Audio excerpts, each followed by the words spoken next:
Bien, merci Thomas, Denis, Philippe et Raphaël pour l'invitation ce matin avec ce premier use case. Je m'appelle Mickaël Réau, je suis le dirigeant fondateur de la société Syndup. On existe depuis 20 ans, nous sommes éditeurs d'une plateforme de veille stratégique qui historiquement a démarré par 5 années de R&D, donc ça fait 15 ans que l'on déploie dans plus de 700 organisations des projets qui visent à gagner en productivité face à la surinformation, mais aussi en capacité à prendre des décisions éclairées par la dimension plus d'intelligence économique. Il ne s'agit pas seulement de capter les informations pertinentes, il s'agit aussi de se mettre en mouvement et de savoir ensuite les exploiter. Donc c'est tout l'objet du centre de formation qu'on a initié il y a un peu plus de 10 ans maintenant, pour ne pas seulement délivrer des outils, mais aussi amener une méthode, la méthode Syndup, un accompagnement, des méthodologies de facilitation en interne, d'expression des besoins, de montée en puissance en termes d'animation de réseau de veille en transversalité dans les organisations. Donc ça, c'est notre métier historique. Et ce matin, je viens vous parler d'un autre sujet. L'IA générative est arrivée dans nos vies professionnelles et personnelles toutes et tous, et ça change petit à petit les chaînes de valeur. Ça vient un petit peu plus ou moins disrupter, en tout cas bousculer, interroger nos business models et nos positionnements. Et finalement, en tant qu'éditeur de solutions de veille, chemin faisant, on s'est aperçu que notre enjeu était surtout un enjeu d'intégration. Donc pas tellement de tables qui se renversent. Donc on a lancé un programme d'open innovation pendant l'année 2024 avec 240 structures, dont un certain nombre d'entre elles se sont prêtées à l'exercice de la transparence et de l'expérimentation. Donc on a conduit des expérimentations au réel sur des cas concrets de quotidien d'organisation, sur 8 cas d'usage en veille stratégique, et tout a été publié. C'était le deal avec les organisations qui ont bénéficié de ressources, de technologies, de temps, d'accompagnement, pour mesurer d'où on est parti, où nous avons pu parvenir avec l'IA générative, et entre les deux de mesurer les coûts et aussi les limites, parce que c'était tout l'intérêt de l'exercice, c'était aussi de documenter les limites, car il y en a, on le sait tous, désormais l'IA générative ne fait pas tout, mais utilisée avec parcimonie, de manière précise, chirurgicale, avec des micro-tâches sur lesquelles on peut faire un contrôle qualité, là il y a effectivement des cas d'utilisation qui sont extrêmement puissants et intéressants, en particulier sur des enjeux de productivité.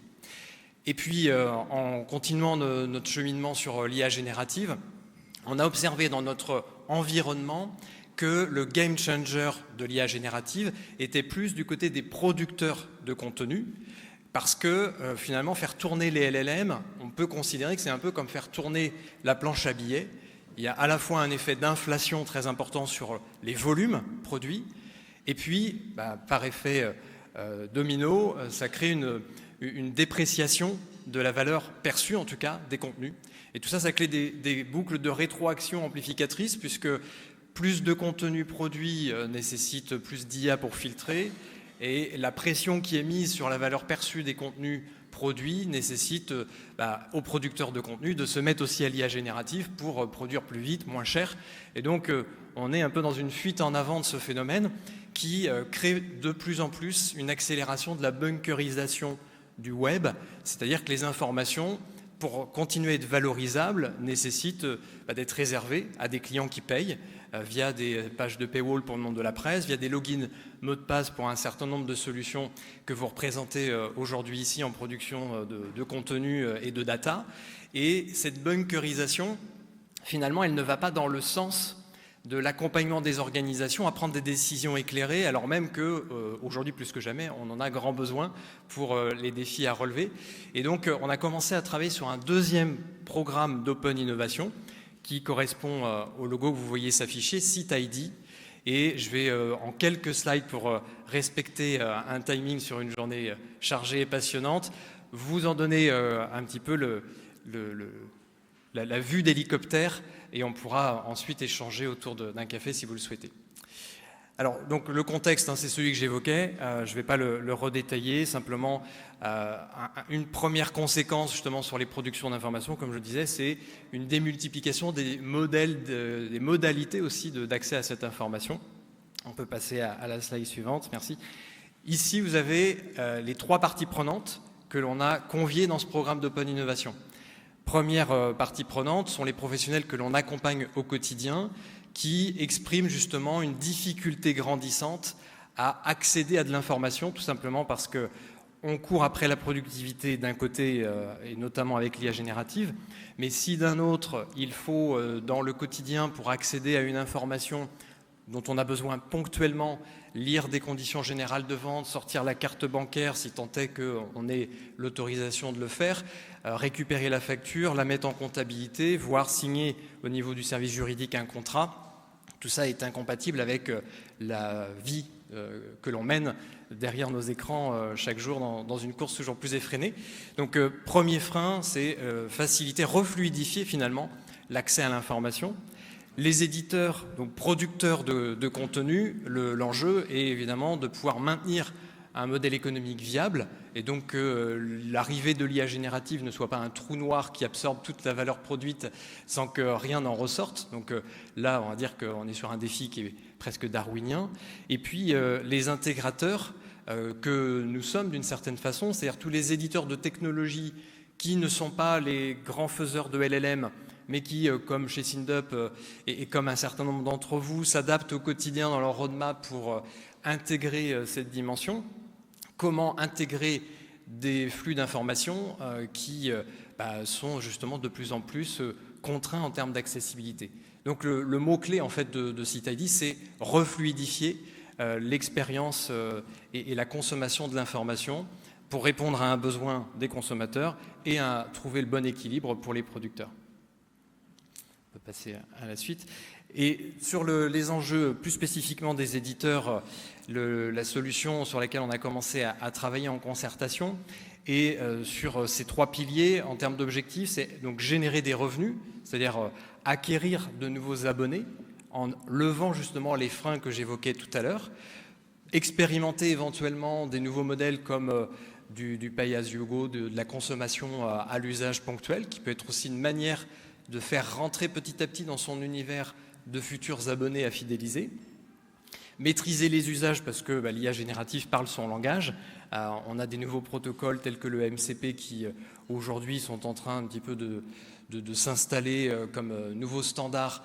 Et donc il faut avoir les bonnes multiprises pour que les outils de manière fluide puissent dialoguer. Et la simplification des opérations, ça c'est ce que j'évoquais tout à l'heure, sur le plan plus comptabilité, flux financier et juridique. On peut passer à la suite. Merci Philippe. Alors sur la solution en tant qu'utilisateur, en termes d'expérience, l'enjeu c'est de reproduire d'une certaine façon l'expérience que l'on connaît en tant que grand public dans notre canapé quand on loue un film en VOD. Quel que soit le catalogue consulté, on va pouvoir double valider avec sa télécommande et immédiatement le film se charge. Il n'y a pas à se soucier de rentrer une carte bancaire, de créer un compte, ni quoi que ce soit.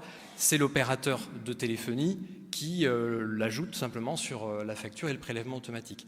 Donc on peut comparer SiteID à un opérateur dans le même esprit, mais cette fois-ci pour du B2B, pour des professionnels, et sur l'accès à tout type de contenu premium à destination des professionnels. Et puis après, c'est des détails, on va dire, qui ont leur importance, mais qui sont plus technico-pratiques, et notamment la gestion de l'authentification à travers un compte SiteID, comme l'abonnement de l'opérateur Internet, d'avoir accès librement dans sa navigation à l'ensemble des supports et de contenus sur lesquels le compte SiteID peut déverrouiller un accès. Si on devait comparer avec des modèles déjà existants, on a un Paybox, un TPE numérique d'un côté, faciliter le paiement à la souscription, et puis un Keeper, un KeePass, vous savez, tous ces outils de coffre-fort sécurisés pour gérer la multiplicité de login mot de passe qui devenait ingérable. C'est un petit peu le combo des deux, mais sur l'accès à l'information.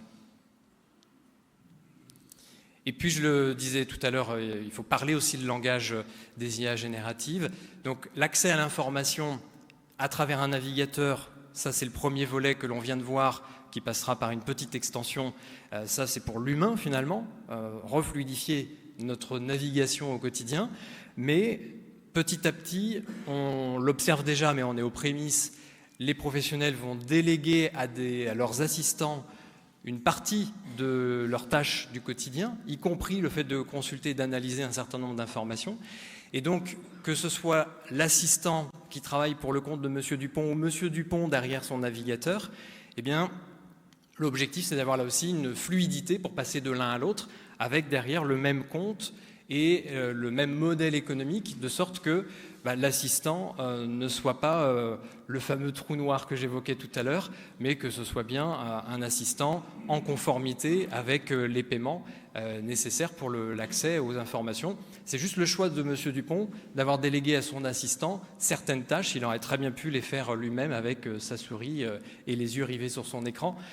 Finalement, on est en termes de modèle économique et de chaîne de valeur plus ou moins sur la même chose, hormis justement le socle technologique.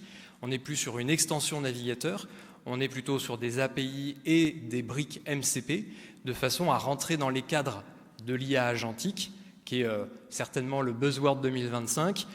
Les cadres agentiques permettent d'assembler différents outils, différentes sources de données dans des workflows qui ont été pensés pour gagner en productivité grâce à des assistants au quotidien sur des tâches routinières. Et donc, c'est bien dans ces cadres agentiques qu'il s'agit de pouvoir avoir l'équivalent de la fameuse extension navigateur. Sur l'écran suivant, vous avez ici quelques exemples de partenaires plutôt côté éditeur, production de contenu qui sont rentrés dans la boucle Open Innovation. Alors, ce que j'appelle Open Innovation, ça signifie que le produit n'existe pas encore, en tout cas il est en version alpha, donc on n'est pas encore ni à la bêta et donc pas à la production. Ça signifie que les utilisateurs comme les producteurs de contenu n'ont aucune obligation lors du passage en production à suivre le modèle qui sera proposé. En revanche, le modèle et l'expérience utilisateur sont construits ensemble. Donc on augmente d'une certaine façon les chances d'aligner les planètes et d'arrondir les angles pour trouver une formule qui puisse convenir à tout le monde. Et donc aujourd'hui, vous pouvez en tant qu'utilisateur créer un compte SiteID pour découvrir l'ensemble des titres qui sont dans le programme Open Innovation et initier une précommande en quelque sorte en indiquant quels sont les usages que vous souhaitez faire avec tel ou tel contenu.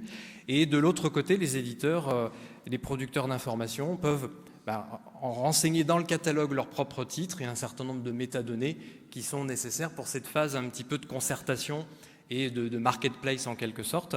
Et l'extension navigateur sera la prochaine étape du développement pour là aussi avoir des utilisateurs bêta-testeurs qui valideront l'expérience au quotidien de cette fluidification de l'accès à l'information.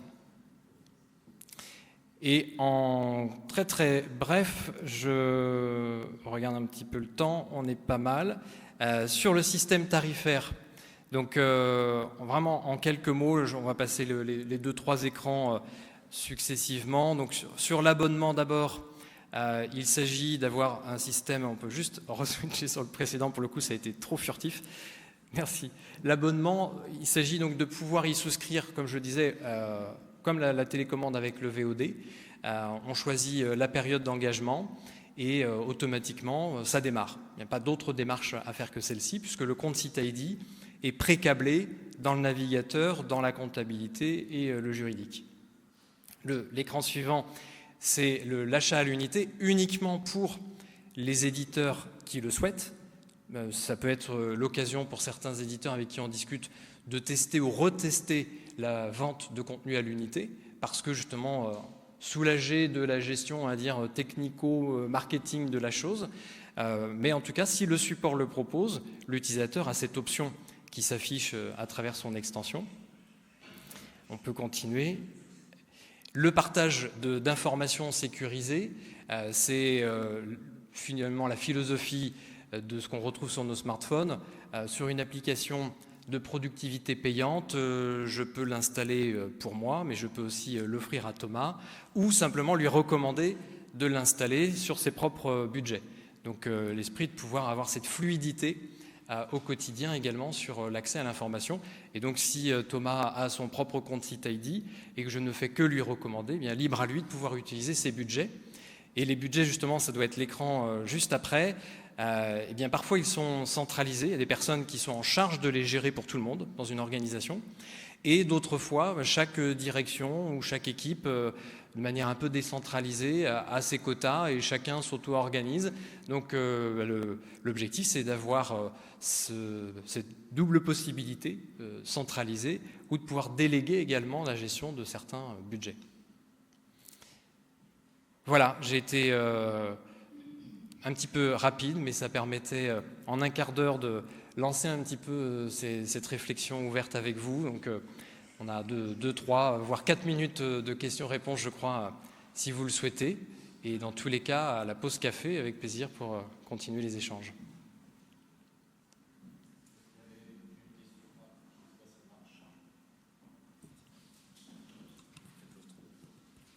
Allô, allô, oui.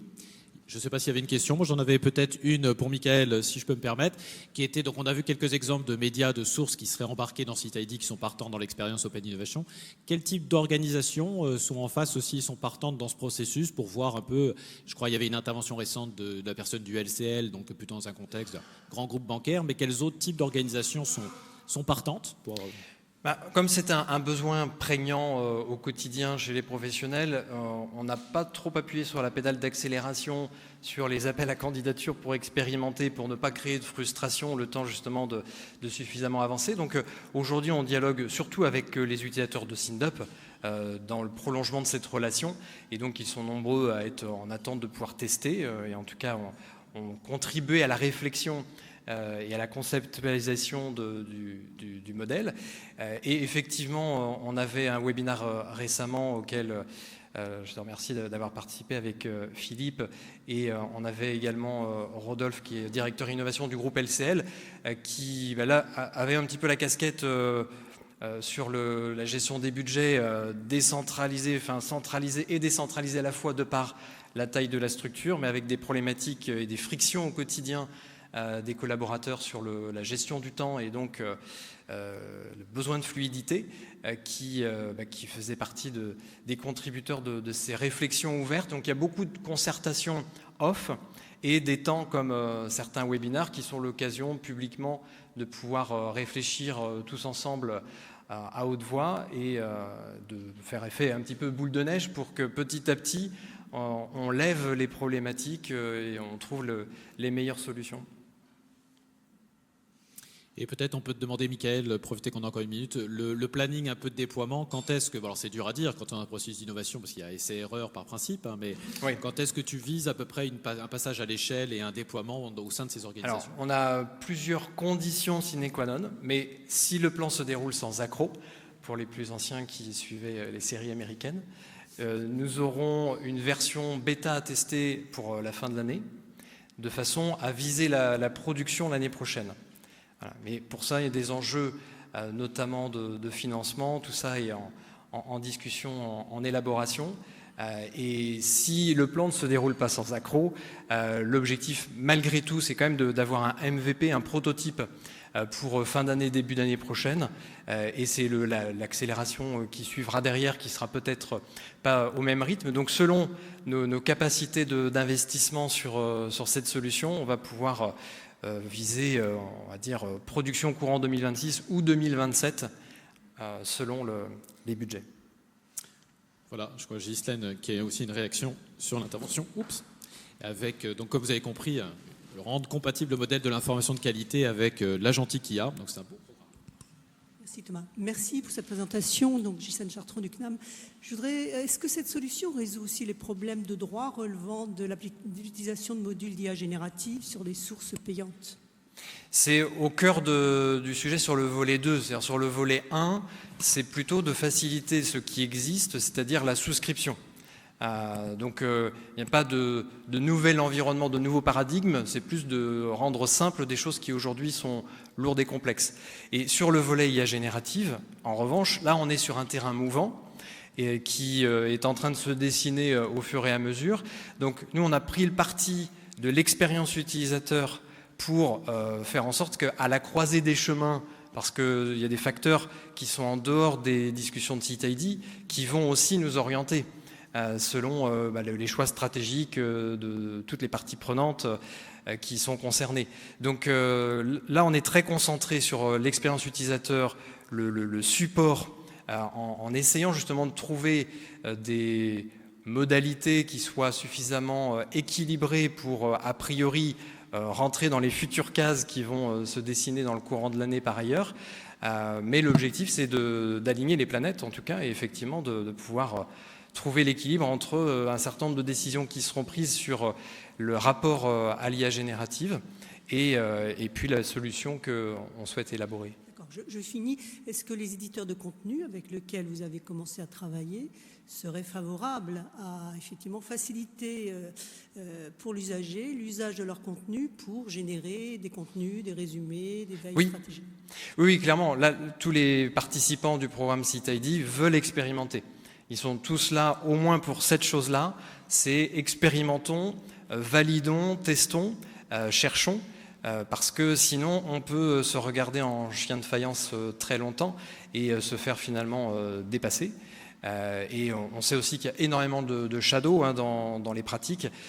Et donc, l'objectif, c'est d'avancer à visage découvert sur à la fois le monde des utilisateurs, le monde des développeurs de solutions et le monde des producteurs d'informations en transparence et de manière concertée. Voilà, on va devoir enchaîner, mais comme disait Michael, on reste là et il y aura des pauses café pour approfondir un peu ce sujet. Mais merci pour votre attention. Merci beaucoup Michael, en tout cas. Merci beaucoup.